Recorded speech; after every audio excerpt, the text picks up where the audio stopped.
Yeah, we've been rolling for about a minute now. All right. Well, what's up, folks? Surprise, surprise. On Saturday morning.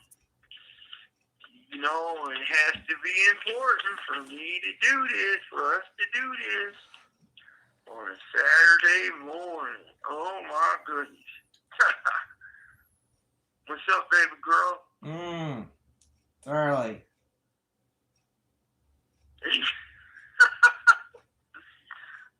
Okay, grumpy cat. Ow. I'm grumpy cat. So, yeah.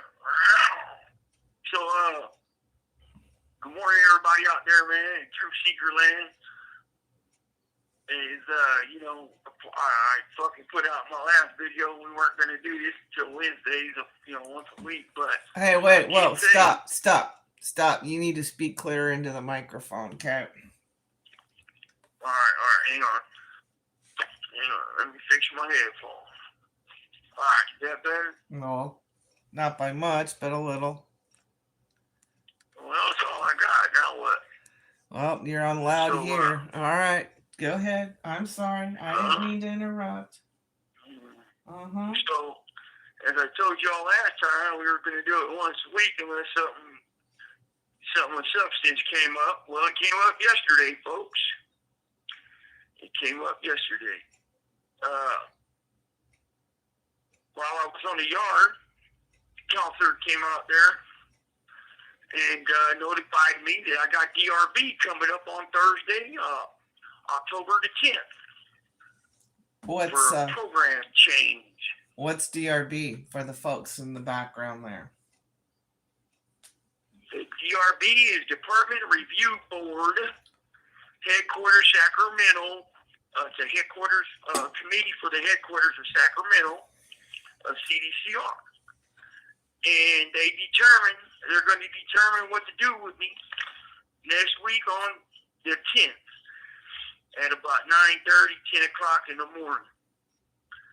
So they gave me a notice of classification hearing, and it says Department Review Board, DRB. Notice of review. Your case is referred to Department Review Board by the ICC-SAC, CSP-SAC on 6/26/24. The DRB is scheduled to conduct a review of your case via video teleconference on 10/10/2024. You will be contacted and escorted to your designed location at the CSP-SAC to participate in the DRB hearing. The DRB will conduct a safety review and will evaluate the information contained within your file, which includes but not limited to disciplinary history, STG, security threat group behavior, medical enemy. This call and/or telephone number will be monitored and recorded. Enemy concerns and current behavior and programming status to determine your housing assignment at an institution appropriately designated to accommodate your case factors. Maintain your personal safety and the safety of others.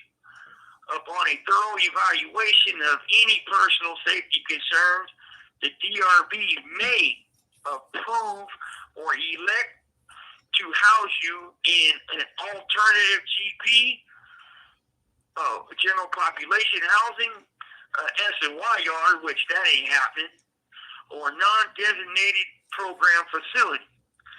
CC2 MERTS has been assigned to assist you in preparation of presentation of your case to the DRB due to the complicated committee hearing. Confidential information disclosure forms relevant to the hearing and to the following confidential documents dated. And there's 86, folks. 86 snitches. 86. Now, how they do this is a guy snitches or he goes S&Y and he gives up information 5 or 6 different times in a 2 or 3 year period, then that's 5 or 6 separate confidential forms. So one guy, one rat can have 5 or 6 different things on you in a 3-year period, 2-year period. And so that's what they did. And I guess I'll find out next week on the 10th what they're going to do, baby girl. So we'll see the setup. We'll see what kind of setup they got cooking. Okay. Well, Ken popped in, says good morning, and he also said they really don't have a choice but to put you back on the main line unless you get transferred to feds. Want to comment on that? Right. Yes. You're right, Ken. Good morning, brother. I'm not sure what main line, where, when, or how. They have a lot of options, and I got some of these confidential forms that say that give them the most optimal option, in order for a successful release without problems. And then I got some forms saying, I'm going to go do this, or this is going to be done to me, or I'm going to go do this to this guy or that guy. It's a mess, dude. It's a mess. They created a fucking mess in 9 years. It's a mess, bro. And, so I don't know, man. I don't know what they're going to do. But as I was coming in off the yard, an officer made a statement to me, and because he was there when the counselor came up, and he made the statement like, he goes, I'm sure you're thinking of the setup, huh? I said, yep. So, they all know it's not no secret that a setup is coming. We just don't know what yet. And you guys will. I'll let you know. But yeah, man, it's here. It's here. Thursday. It's here. And I'm assuming my last video got under their skin a little bit, because I was talking about steel in that 9-page memorandum. And, so I'm assuming they're trying to get rid of me. You know what I'm saying, baby girl? Mm-hmm. Yeah. Yeah. Well, they've had you in their torture chamber long enough. Well, actually, way too long. Mm-hmm. Right. Yeah. Well, they're, me and Ronnie was right there on the yard together yesterday talking about it, and here they come. And it was just out of the blue. But it's time, man. It's the time has come. It has arrived. This expected moment. This call and your telephone number will be monitored and recorded. We knew it was coming. Let's roll, man. We're going to DRB next Thursday, man. Oh. And I couldn't believe 86 goddamn fucking documents, man. That's crazy. And again, baby girl, the documents, these people and their information is untested. It's like, just picking something off the internet, I guess, on somebody saying something over in bumfuck Egypt, and we run it over here, and it's a legit truth, gospel truth, and it was set in stone, and it's like, confidential information was received at boom, boom, boom, this, that, and the other. They use all this member 1 to member number 2 about member number 4, member number 6, so-and-so overheard, so-and-so heard this, so-and-so heard that. And it's like, wow, dude. Wow. They definitely created a clusterfuck. Well, isn't a lot of it already on the little snitch tube circuit there from like 4 years ago, 3 years ago? Right. That's a good example, baby girl. A lot of it's just like these snitch tubers, folks. That's where they get it from. Them dudes like them cats right there. My girl, my wife just said. Them dudes that don't even know nothing. I mean, they're being fed lies and deceit, and then they regurgitate it on the internet like it's the gospel truth with a with a beautiful story or a boogeyman story behind it. So, well, yeah, that's it, man. we talk a lot about that on our regular video with the hyena picture on it. Yeah. You know how Backbiting there's a lot of poltroons. the backbiting poltroons.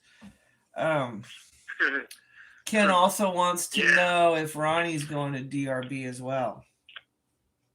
Ronnie has to get sentenced first, Ken. So once he gets sentenced on November 16th next month, he will then be taken. I don't know if it's November 16th or November 15th. I think it's the 15th, he said. He will then go to committee and be placed on DRB waiting list. And then they'll do him after.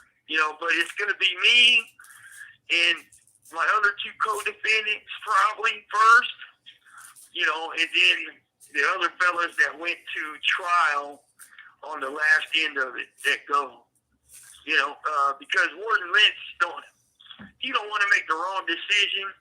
And I kind of understand some of it with all this bullshit information. They're trying to be very careful, but they're not going to. They're going to make some bogus move to try to silence me in the truth, try to silence Ronnie in the truth. I told my lawyers, so there's a lot of eyes on this move right here, what they're going to do. There's a lot of eyes and a lot of people watching. Mm-hmm. You guys are watching. Mm-hmm. The truth seekers are watching. We're watching. And everybody's watching. Yeah. If some reason Brant can't make it, I'll make sure he gets his word out. How's that? Mm-hmm. That's right, baby girl. I know you will, Mo. I know you will. Mm-hmm. Hey, but I also got a copy of the lawsuit Ronnie gave me yesterday. You have 60 seconds remaining. The one that was filed 6 days before the guy dipped him in handcuffs. Hey, let me call back. Mm-hmm. Well, we got this rolling. That's good to see people showed up. We're just waiting for him to call back now. Again, if you want to get at Brant personally, send an email, solidbehindblueeyes@gmail.com, or Instagram message, same name, same logo, or on X, Brant Daniel 3, a bunch of his pictures up there. He'd love to hear from you, and I will relay a message and open communication for you.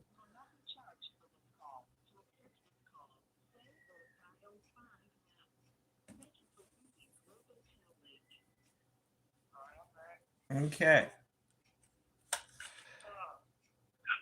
Yeah, I got this lawsuit here. He gave me a copy of it yesterday right before they came out. He told me I was going to DRB.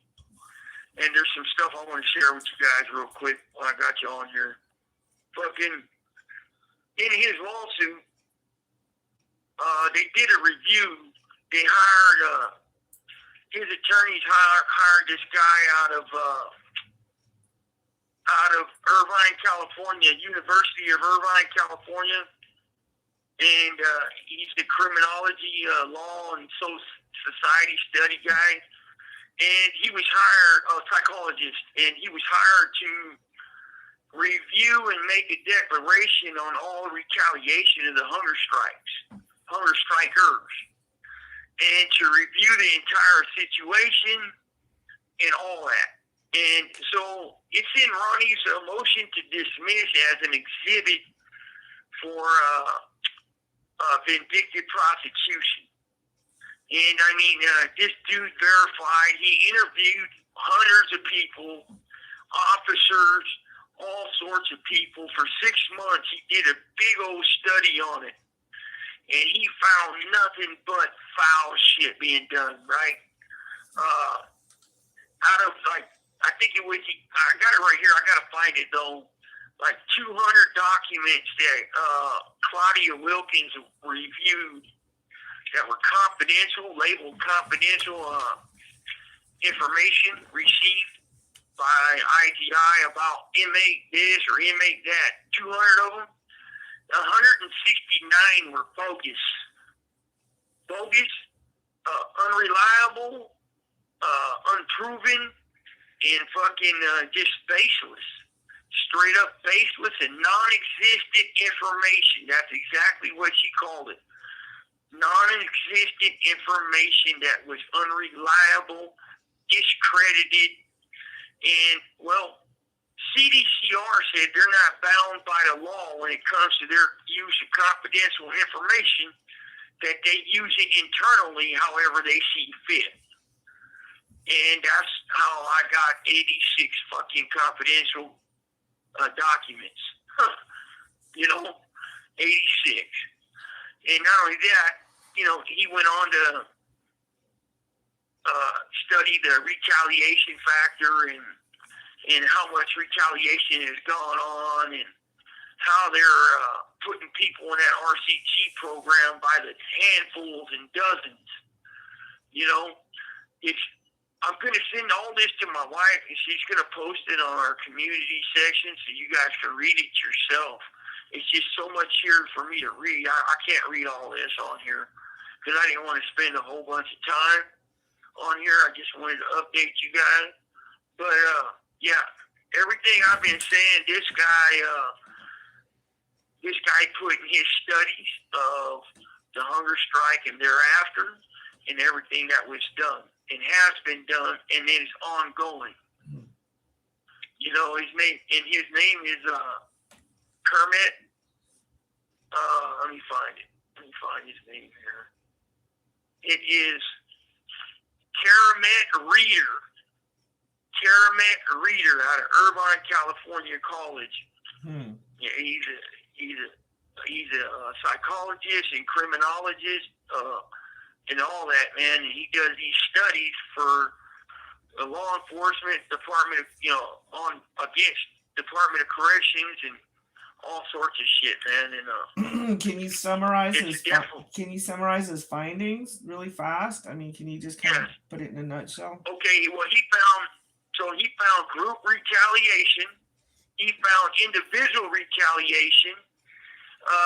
He found Terry Thornton, the reporter of the hunger strike. He found that she basically walked back her words and had to eat her words as a liar. So, like, I'll read this to you. She called us, and CDCR called us terrorists. They are terrorists, as I wrote previously. The scale and duration of the nonviolent hunger strike involving sustained collaboration of alleged rival gang leaders provided a wordless but decisive rebuttal to Jeffrey Beard actions and assertions. Jeffrey Beard was a corrections director at the time. Indeed, 2 years later, Terry Thornton, 2011 spokesperson, would have to backtrack her own words, Jeffrey Beard's words, and Terry McDonald's claims, noting that the indeterminate solitary confinement procedures hunger strikers were protesting were unfortunate. This call and your telephone number will be monitored and recorded. And the indeterminate procedures no longer in place. Unfortunately, they would just keep somebody in the shoe for years and decades based on this kind of evidence, the word of an informant. That's it. She said. So he found all this stuff, that they had to walk back their initial claims of solitary confinement and how we were all terrorists.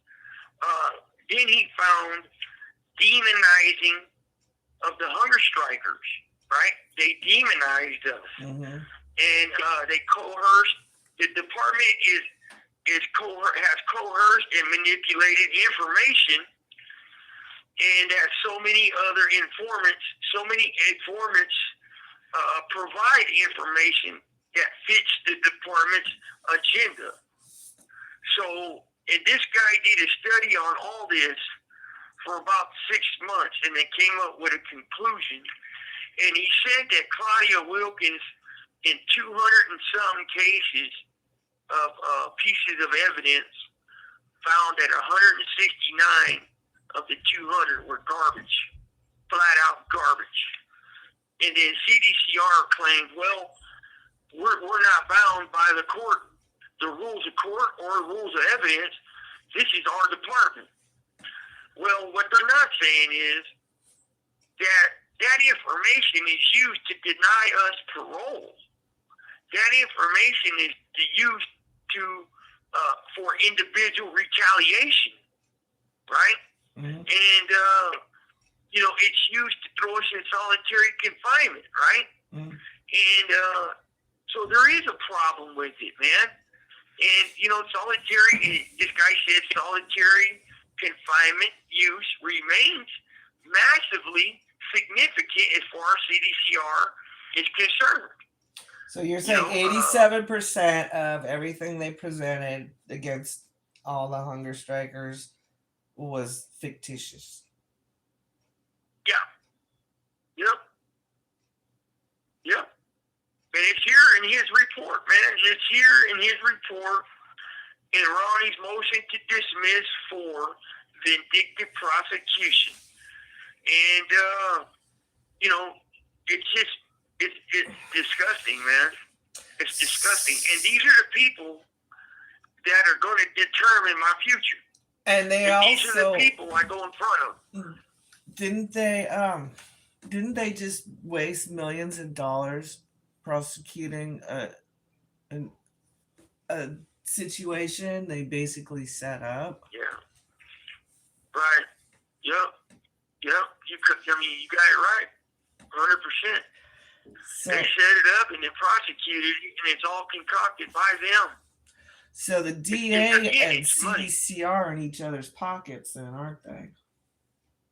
Right. Exactly. Exactly, baby girl. Yep. Well, I think the world needs to know this. Yeah. Well, we're telling them. We are telling them. And, these are the people that are going to determine what happens with me next week. This call and your telephone number will be monitored and recorded. One of his last sentences, he says, there is more than a reasonable probability that the defendants and the class defendants in this Astor settlement are being subjected to a familiar pattern of retaliation that just won't stop. The defendants in this case faced a reasonable probability of vindictive prosecution when they engaged in the hunger strike and the Astor litigation. The investigation of defendants in this prosecution of defendants Yandel, Daniel, and the rest of them was adverse. It's an adverse prosecution and showed retaliation by CDCR and the feds. So, take that for what it's worth. When I send it, baby girl, you can post it on there, and you guys can see for yourself, man. You can see for yourself. It's definitely something I wanted to tell you guys about today, was this information, all of it, man. I don't know what's going to happen, but we shall find out, folks. We got any questions, baby girl? Any comments? Just Ken saying he's really hoping they don't try to tie you guys with the San Fernando Valley scene. Right. Well, I don't know if they're going to, bud, but you never know. You never know. And those are a bunch of younger people running around being idiots on the street too. So probably, yeah. I don't know much about them people or what they got going or don't got going, and I really don't want to, man. I'm trying to figure out what they're going to do to me next year, you know, or wherever I go, wherever they send me, you know, how they set me up, and, you know, so, but yeah, my journeys and a lot of eyes are on this move, man, so we'll see what happens. I mean, I've gotten some fucking weird comments already by staff, you know, and, yeah, we'll definitely see what happens, man. This is it. It's time to move on, man. But on Monday, my attorneys are filing my motion of reply on my vacate my federal plea, because, you know, as you guys know, they didn't uphold their end of my plea, and this also the counselor told me that the feds are done. That's it. We are not going to the feds. I guess it's been determined in stone. That's a wrap. It's not happening. And so that prosecutor obviously lied throughout the whole case. He manipulated my attorneys. He manipulated me. He manipulated my plea. And in fact, he even manipulated the judge, you know. So when he told her at my sentencing, and she was questioning him about the email from the BOP, Bureau of Prisons, she was questioning the prosecution, like, hey, man, are you sure you got this handle? And he's like, yeah, man, but Your Honor, it's all behind the scenes type of thing, and it's all in the back room, and but it's on record that he told the judge that. So wouldn't that be perjury? Right? Wouldn't it be perjury? I mean, that's what you told the federal judge to get me to plea. Right. To get me to plea out. Right. Definitely. I mean, if I can't trust. Sounds like prosecutorial misconduct. Right. If I can't trust my two lawyers, and the judge and everybody else to hear this, like, and understand that this is more likely true than not, then, I mean, what can a person trust in the courts on any? You have 60 seconds remaining. Right? On any level. Right. Go back. I see you guys, but I didn't want to interrupt. I'll let them know that y'all here. It's good to see you. Thanks for showing up. Okay. Well, hope y'all having a lovely Saturday morning. It's real nice here, but it's too hot for me.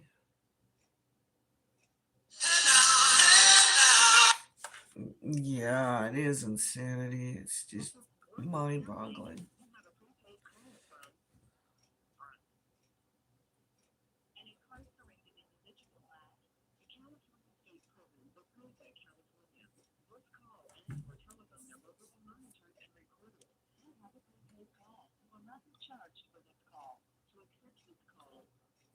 Okay.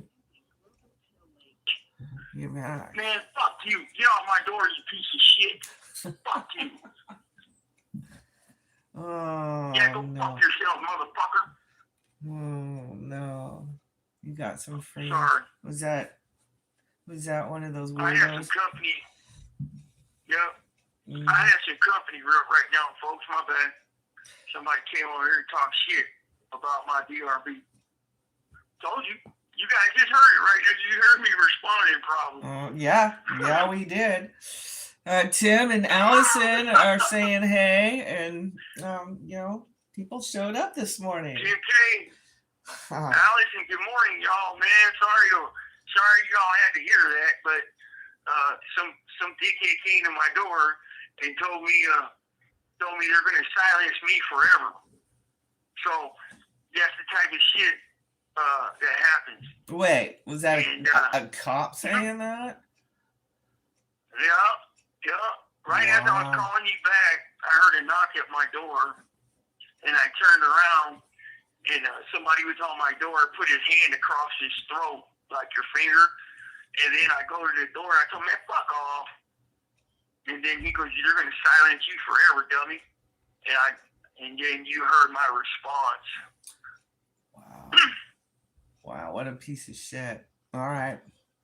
Well, they're playing with fire, man. They're poking the honey badger. You don't poke a honey badger, dude. And that's what they want to do. Yeah. Again. Well, Allison says we're listening. Allison says we're listening, and Ken says sounds like it was a threat on your life by CDCR. Oh, hey Ken, many times, my friend, they've done that. See, but it's on camera. I mean, it's on camera, right? Yeah. It's on your camera, and get this. His body camera was on. The body camera was on. It was JB, baby girl.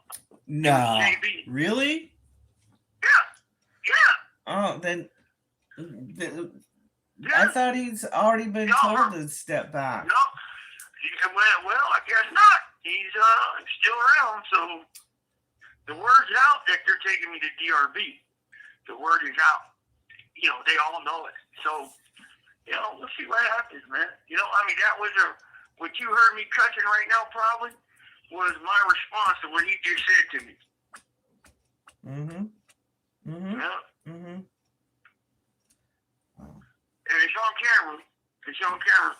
Again, I was calling I was dialing his number, and I heard a knock at my door. And I turned around, and this old boy dragging his finger across his throat. And then I get on the door and tell him fuck off or whatever I say. I can't remember. Sometimes I don't remember what I said. Yeah, we all heard it, honey. They can play it back if they want to. Yeah, fuck them. Yeah. Oh, anyway, this is what I put up with. The setup is coming. Well, what? We'll see what happens. Well, other than that, man, it's good y'all. I'm glad y'all chimed in, man. I knew, me and my wife knew. I said, man, we gotta tell the people, baby girl, and she said, yeah, we gotta let them know. Didn't she say there's higher authority to wear also? Yes. Yeah. Absolutely. Yeah. Wow. Yeah, buddy. But yeah, I can't wait for you to get this thing. You already sent it, right? You guys to read. You already sent it? No, I got it right. No, I'm going to send it tomorrow. Tomorrow I'll send it out to you. Well. It's definitely, wow, it proves everything I've been saying. I mean, this guy right here, he's a non-biased. Yeah, he was hired by all the lawyers, and he said it under oath. He declared it, and now he's going to take the stand. So this is already like public document, right? Oh yeah, it's on Ronnie's last. In fact, I can give you the document number, and you could probably go online at Docketbird and find it. It's document 1801-1, filed on 1/12/24.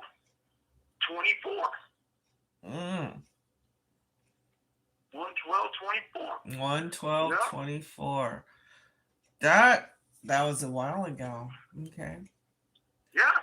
And I mean, but I just got a copy of it because Ronnie's lawsuit is the suit with me in it on what they did to us.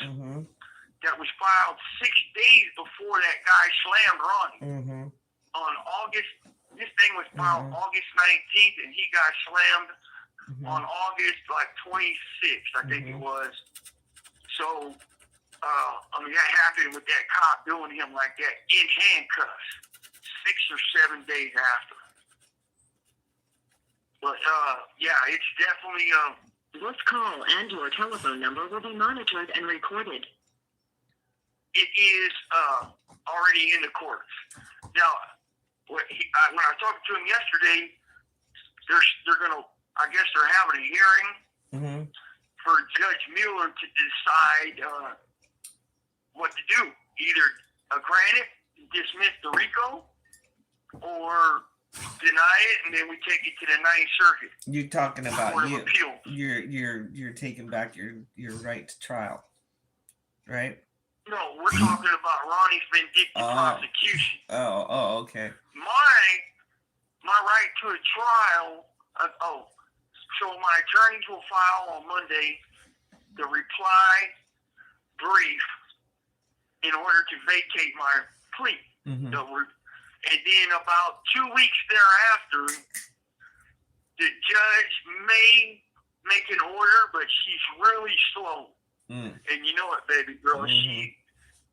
She sometimes takes 10, 11, 12 months to make a ruling.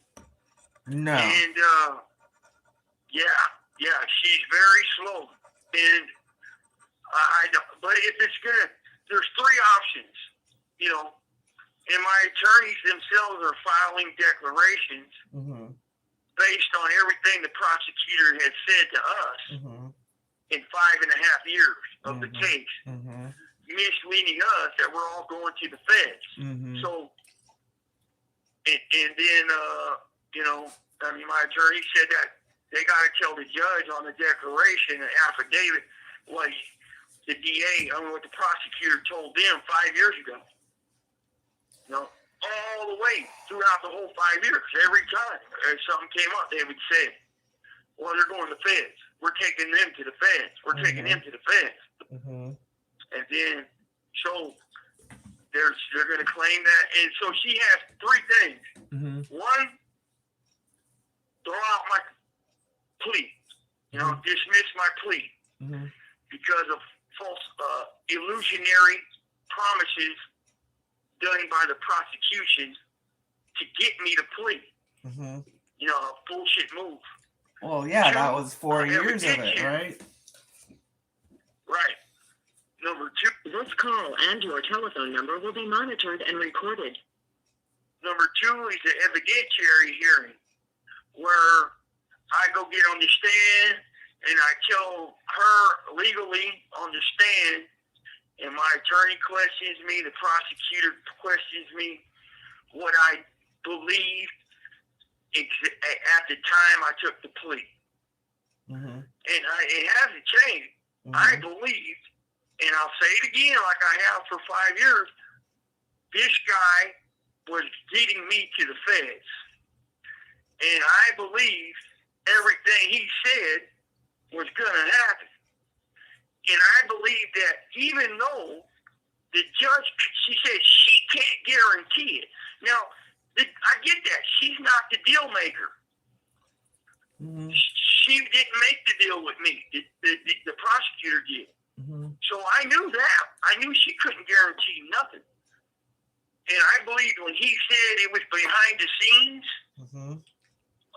behind the scenes deal, a trip going on, and that he had higher ups for the BOP going to do it, and at the end of the case, it's going to be done, period. I believed that I was going to the feds. Well, wait a minute. Quick. Wouldn't that have already happened before any type of?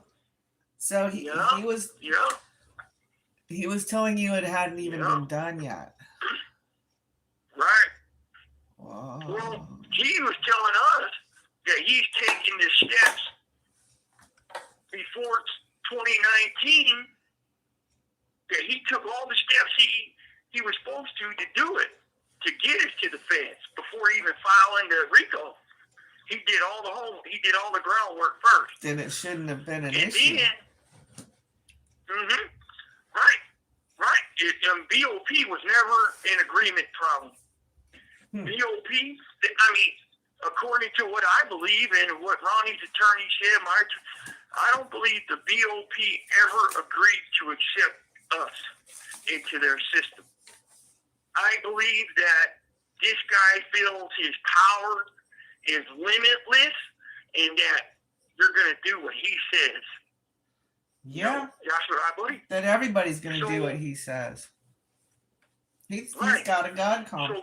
So when he told the judge that day that it's a behind-the-scenes thing and that he has higher-up BOP members involved and it's going to more likely be done than not, and it's behind the scenes, and that all that shit, I believed. And I even believed more so that it was going to be done fast because,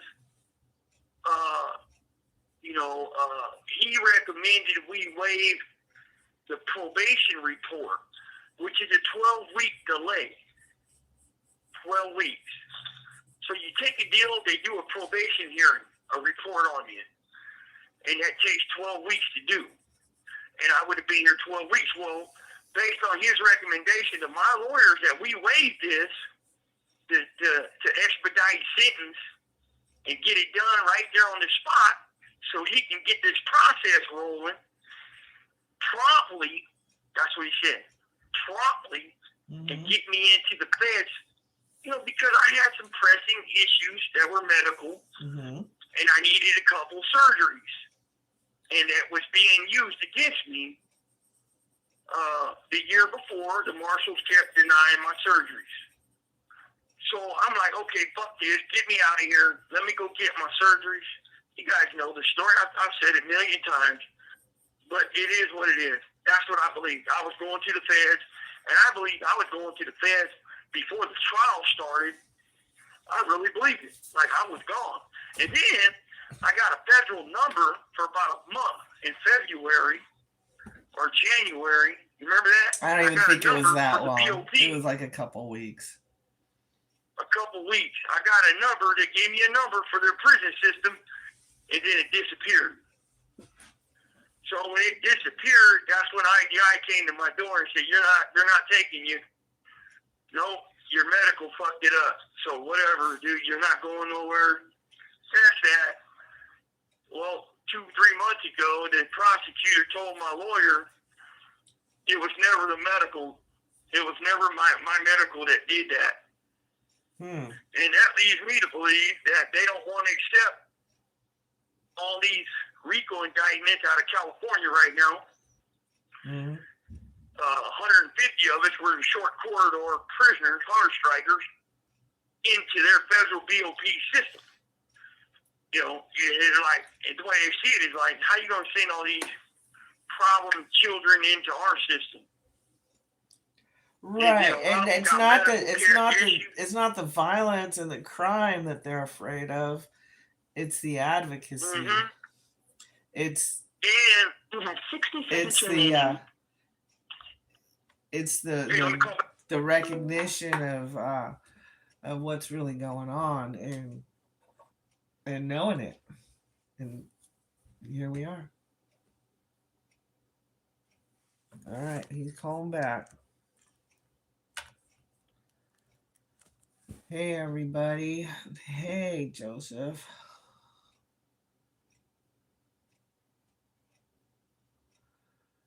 Oh, yeah.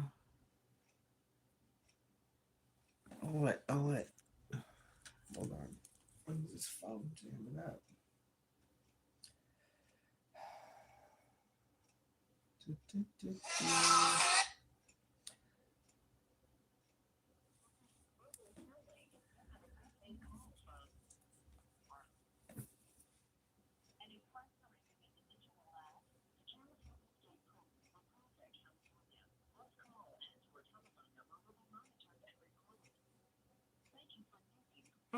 Link. Hey. All right, I'm back, baby. So the never break guy is here. Tells us never break. The who? The guy always says never break. Oh yeah, outlaw, my buddy. Not outlaw. Joseph. He says never break. That's his slogan for us. Joseph. Yes. I send mine to you, bro. Okay, we got some conversation going on here. I say Tim K says he had no idea there were 150 or more men in the short corridors. Joseph says the BOP seems to want to toe the same good CDCR lie. And is not a threat as far as violence to the BOP. And Allison says Brant had a Fed number assigned to him. Yes. You want to answer all that? Yes. Yes. Allison, yes. First of all, yes. And then taken back. You ladies.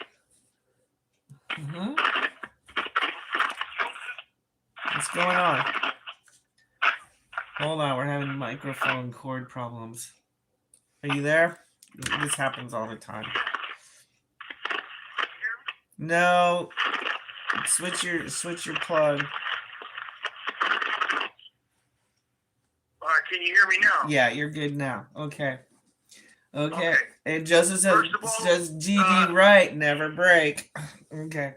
Go on, sorry. That's right, man.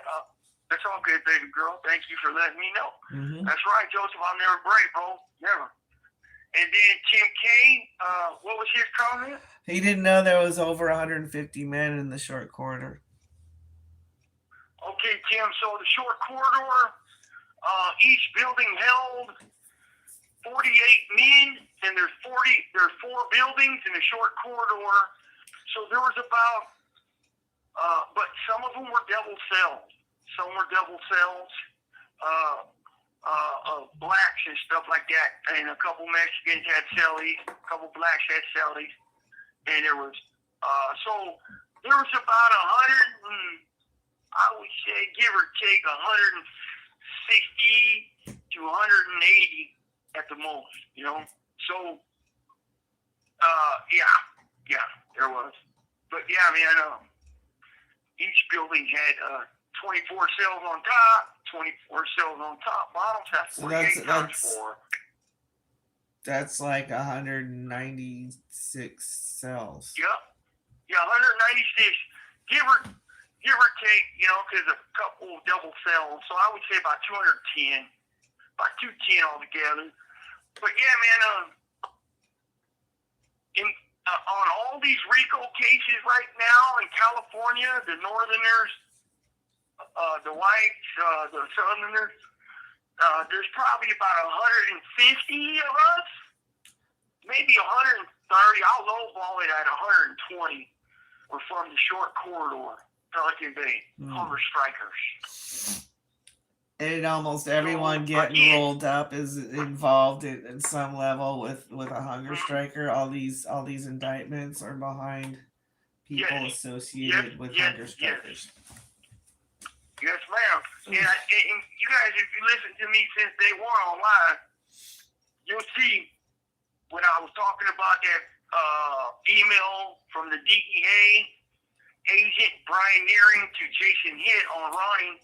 He wants to take Ronnie down so bad his teeth hurt. In February of 2016, we had just got out of the shoe 90 days prior. So that was immediately that he stated that, right? Mm-hmm. Immediately. In response to the hunger strikes. Right. Now, so, I mean, we don't know. Ronnie ain't done nothing to him, or nobody's done nothing to him for him to have them strong feelings of strong personal feelings. And that told me something was done on the back burner between CDCR and the feds. Like, they're like, yeah, let them out. We'll get them. We'll round them up. And that's what they did, because look, my theory was right, man. Huh. Look, yep. Once again, man, I cash them checks and keep my receipts. You know, girl. Oh my but yeah, God. Man. So you saw this. You saw this from the beginning, pretty much. You saw the corruption way back. So when I was on the line, I was so wrapped up with the bullshit going on and trying to dodge it, trying to navigate this new culture, these people I don't even know, all these liars and people, that can't keep their word. Again, it was a huge culture change, man. And, I put a lot of stock in my cellie. He turned out to be scrap and garbage and a liar and couldn't keep his word for shit. I won't say his name, but he knows who he is. He couldn't keep his word for shit, and I thought he had my back. And This call and your telephone number will be monitored and recorded. And when I talked to my friend Ronnie, and we got together, and you know, he told me what he said, and that guy right there, the one guy I had a little stock in, never ever got my friend to let him know what actually had happened. So, you know, a lot of stuff came out in the RICO case that proved my position was correct. And it proved that this guy was a fucking lying turd. And he shaved the truth. He cut corners for his benefit and for a few other guys' benefit. You know, now, but when I got to the hole, and I realized in the hole after about 60 days the depth of what they were doing. And I realized that ITI had a crew of undercover yard fly poltroons working for them. And Marcelli was one of them. And I didn't know this at the time, you know. And I should have known this because when Marcelli had a conjugal visit 60 days before this happened, they were in the conjugal visit bungalow waiting on him.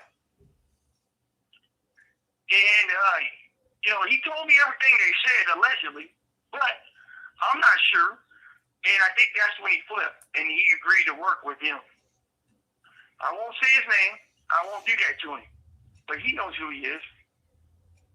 And, you know, the bottom line was, you know, there was a lot of bullshit on that yard, man. A lot of fucking undercovers. Not everybody, no. Not everybody, no. No, but they know who they are. 90% of them whites that were there that time locked up with PC, SNY. 90% of 45 dudes. Wow. Think of that. 45 dudes, 90% are garbage. And out of the 90%, I figured in half of them I ran into. Ronnie's ran into. My friend Robert's ran into. And they said, yeah, man, IGI had us working for them. Yeah, we were working for them. Yeah, we were doing this. Yeah. And I know from the time when Marcelli had that conjugal visit with his chick, that's when everything blew up and hit the fan. I knew it. But I didn't see it because I was too close to the dude. And I didn't feel that he would do that, but he did it for some pussy. That's just being honest, folks. I'm just being honest. And instead of upholding true to his word, following his word, that's it, nothing else. Or even after telling my friends what actually happened, and the truth, what actually happened, that was a garbage yard. It was garbage. I mean, they put me on a garbage yard, and I didn't know about it. And a lot of people know that was a garbage yard for us white boys. Wait, not for no one else, but for the white boys. For the white boys. Well, if you said there was 45 was 90%, there was only 50 white dudes on that whole yard, huh? Yeah, there was about 50 whites when I got there, and then in 3 weeks, I told them all to pay their debts, and in 3 weeks, 15 locked up, PC'd up. But just for me telling them to pay their debts, I don't want to hear about debts. I just came out of the hole after all these years in the shoe. I don't want to hear this. I don't want to hear it. I want to go visit my wife. Right. And I want to hug on my wife and hug my mom. You know? I never even touched you, baby girl, at that point. I've never even touched you up to that point, man. Kissed you or hugged you or nothing. That's all I wanted to do. And these idiots are like bringing their petty bullshit to your door. Shame on them. Right. And, you know, this call and your telephone number will be monitored and recorded. I settled up with a dude that everybody kind of had a little love and respect for. And hell, I did too. He carried it like he was cool. You know, I mean, I kind of heard of him a little bit here and there, and he was decent, I guess, until that conjugal visit, and that's when shit went south. And that was about 7 months into my stay on that line. And 8 months into my stay. And then, and he knew all he had to do was talk to my friend Ronnie, and that would have been that. And read my words, my exact words to Ronnie. That was that. But he didn't, because I told him not to. So they manipulated that. They manipulated that whole thing to make problems, right. Just to create a fictitious problem. Right. And at that time, that's when the suppression started. Suppress Brant, control the narrative, create problems between him and Ronnie and everybody else. And that's what Ronnie's lawsuit is on. Evidence, folks. Evidence has shown that what I'm saying is true in Ronnie's lawsuit. You're going to see it. You're going to see it. You're going to see it. And that one guy that was in my house could have got with Ronnie and it told him exactly what I said on the note. He could have told him exactly what the fuck I said and what exactly happened. And he refused. He didn't want to. Because I told him not to, just go out there and get some pussy and disregard all that. You'll be just fine. We got your back. I told him that. And he knows it, but he'll lie about it. He'll lie about it. You know, I mean, look, I just leave that there because I can go on and on. You know, me and Ronnie got together on that. A few other people got together on that, and it's all pointing to him. It's all pointing right at him and his chick. It's all pointing at him. So that's what happens, folks, when you, on the face, and the lie leaves the truth. The lie leaves the mouth of the liar, travels halfway around the world before the truth leaves the lips of the truth sayer. But when it catches up, when that truth catches up, man, it's ugly. It's ugly. Hold on a second. We got some talk here. We got some questions here. Okay. First of all, Joseph says you're a threat simply because you won't break.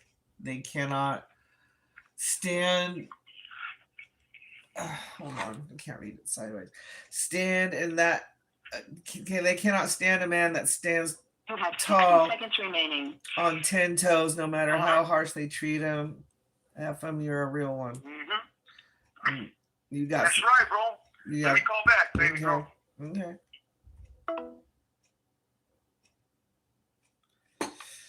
I believe there's a camera that goes down the hallway, so that sees all the cells. We'll ask him when he calls back.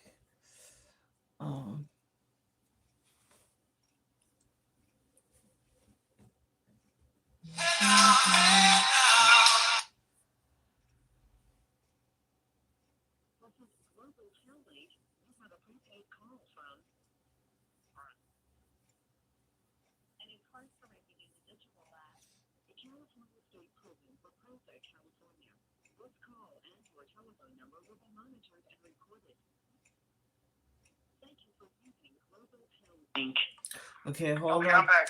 We got some questions here. A couple of questions.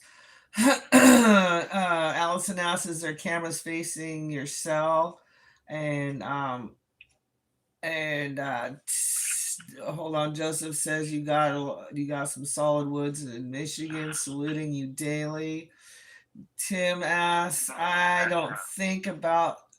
often think about the forged kites you told us about to help understand the scale of what IG. Oh, yes. Right on. Okay, I'm sorry. I'm having. I got my thing sideways here. Okay, I often think about the forged kites you told us about to help understand the scale of what IGI does. And hold on, what happened here? There was. Well, just go because I can't even remember what you just said, but Allison, yes, there's a kite. There's a kite.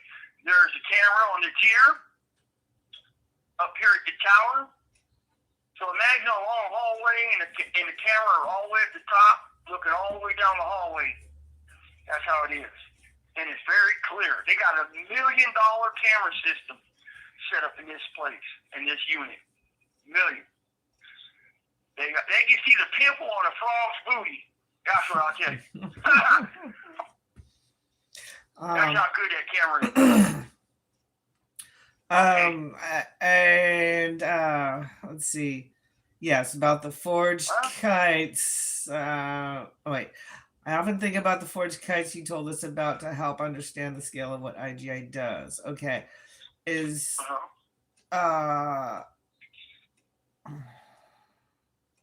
Whoever was at your, okay, Allison says, I want to know who was in front of your cell. People keep this recording. Listen back. Mm-hmm. Yeah, right. Absolutely. Well, my wife, I'll have my wife tell you his name later on a DM or something. So, yeah, I'll have her tell you. Now, TMK, yes. Here's what happens. When they get word or they get this information or that information, they sit back and decipher how they can use it to their agenda. How they can use it to further their agenda. Well, some things got found, kites got busted, found, whatever, or given to them by guys like my old Sally and other people they're like.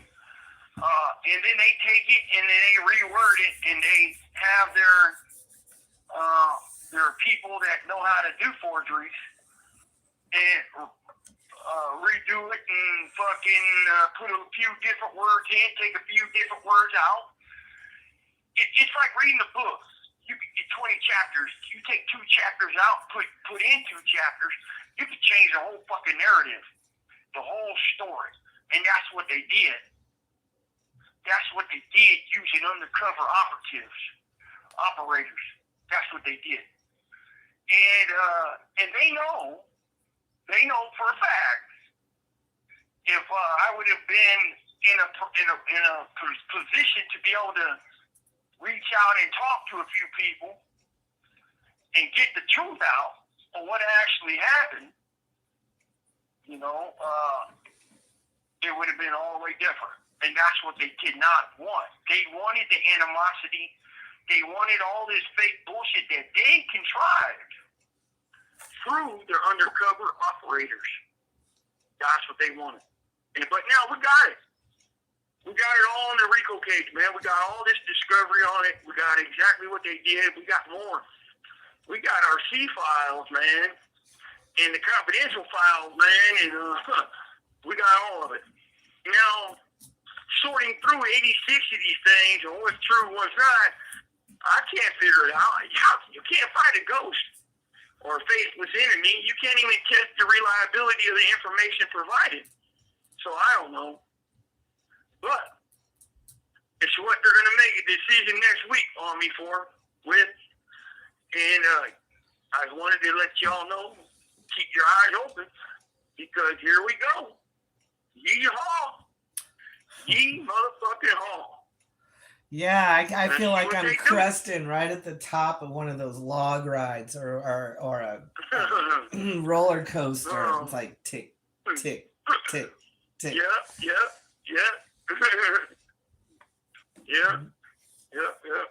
When they came out there, they see me and Ronnie hanging out on the yard talking. They go, "Oh shit!" like it was a problem. Like we're not, come on, dude. But yeah, we'll see, baby girl. Well, we'll see. So fuck, man. It's good to hang out with y'all on a Saturday morning, drinking my coffee. Mm-hmm. Yeah. I know I surprised y'all, but I had to do it, man. I had to let y'all know what's going on. You guys been on this ride with us for a while now, man. And from what I'm told, they do not like my last few videos. But I heard this morning another video said the guy said that Sacramento's trying to shut down all social media videos and trying to smash people that are on them. This call and your telephone number will be monitored and recorded. Tim K Well, I'm a says truth teller. Tim K says IGI puts people in solitary because an anonymous snitch allegedly says a man is in danger, yet IGI manipulates situations that sound like they could sure put people in danger. Yep. Mm-hmm. Yeah, exactly, King King. And that's Exactly. something. They get you on their little merry-go-round and keep you, they won't let you off. Yeah. So again, the information starts with some fucking bullshit that they're being told. Then it takes on a different face. And words are added and subtracted to manipulate it. And then they disseminate it from prison to prison, undercover to undercover, all around these yards. And that's just how it works, man. And it's a fucked up thing because real people and real cases and real issues come out of it, you know? But that's what they want. That's what they want. Let me tell you, if they wanted a smooth program for everybody, they know how to do that. They know how to do that. And they know communication is the key to success, period. Mm-hmm. You know? And I always thought, like, even as a kid, weren't we told to talk out our disagreements or talk out our differences rather than beat up each other or whatever? Mm-hmm. But that's not what CDCR is about, man. They want to suppress one, propagate another with some spins to it, and do all this. And we're also taught to be honest and respect authority. So, you know. Right. Why? So they can lie to us and disrespect us? Mm-hmm. Yep. And you guys pay their wages. Y'all paying their wages, man. That's a fucked up thing, too, you know? Yeah. That's all wrong. You know, it just, yeah, it's all wrong. Fuck yeah, it is. And they're way grossly overpaid. What's that? They're so grossly overpaid to do what they do. Oh, yeah, that's a huge fucking issue, man. That's a huge issue. And then they cry because it's dangerous. Well, what do you think you're getting paid for? You're getting paid big bucks because it's dangerous. So yeah. Go be a barista. But it's not that dangerous. Well, it's not that dangerous as certain people report on here, on these internet sites. I mean, these YouTube things. Okay, look. It can be if they make it that way. Right. If you got a bonehead cop going around like this one dude that's out there doing his thing, you do this, you do that, and you grab a motherfucker by his arm and you fucking let him know you in charge, then you're going to get fucked up. You don't do that to real people, real motherfuckers with life. This call and your telephone number will be monitored and recorded. You just don't act like that. Just be who you are. You don't gotta act like that. That is, we see you as a straight buffoon. You're not a gangster. You're not even tough. When you think beating up men in handcuffs is cool, or you did something, that's nothing, man. Uncuff us and beat us up then. Mm. You know, and then, give a motherfucker a fighting chance. Coward. Mm-hmm. You're a coward. So, I just I've done put out a lot, but it can be dangerous if they make it dangerous, but that's them. They're the ones turning it into a fucked up situation. They're the ones trying to be all hardcore, and they're cops, man.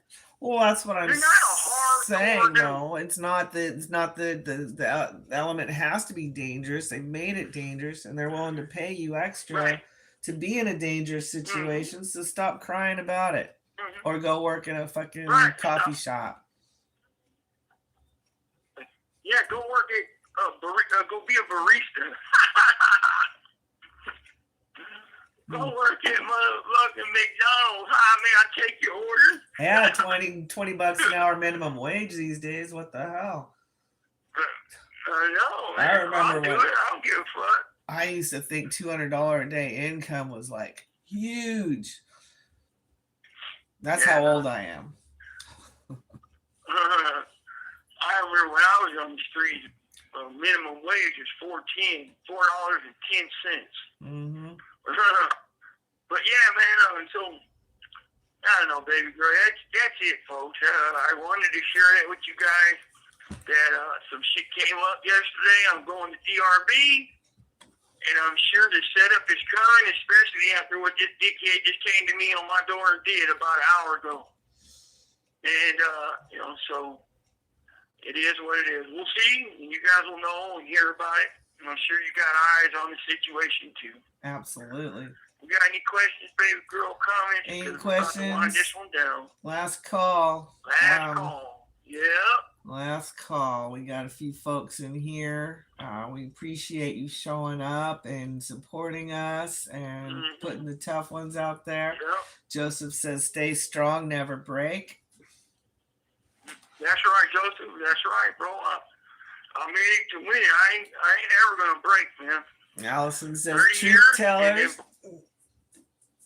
That's right, Allison. I send mine to you, homegirl. I really do, and thank you for everything you do too. You know, Joseph, Kim K, everybody else who's listening, man. Saturday morning, hanging out with the truth seekers. I like that. Thanks for Doing being coffee. here. Thanks for being here with us. Thanks, Tim. That's what we do. Kid, I send mine, bro. Get on. Thanks for joining us, bro. Well, baby girl, we're winding up. Yep. With that said, I send mine to everybody out there, and thank you guys for your Saturday morning with me and my wife. And just know the setup's coming, and you'll hear about it. My wife will let you know, and I bet my attorneys will too, if it happens and how it happens. Thank you so I much. send mine to you guys, to the worthy, all the worthy out there fighting for what's right, and not these snitch tubers with these boogeyman stories. And these other fake-ass police that are putting shit out there that are fake. I send mine to you guys, to the worthy, you know who you are. Take care and keep it solid always. Bye-bye, everybody.